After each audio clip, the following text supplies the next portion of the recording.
Яка пишна, щедра та лагідна природа. Хіба повіриш, що ці сині прозорі тумани підіймаються над гнилими багнистими водами, а щедро розстелений килим трави квітів зрадливо прикриває непрохідні драговини та болота. Таких болот на Україні 2,5 мільйони гектарів. Площа їх дорівнює майже всій території Голландії.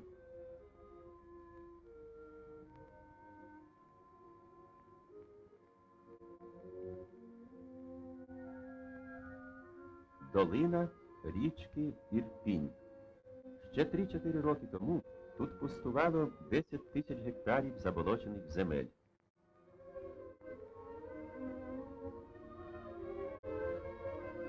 Ось якою була вона, ірпінська заплава.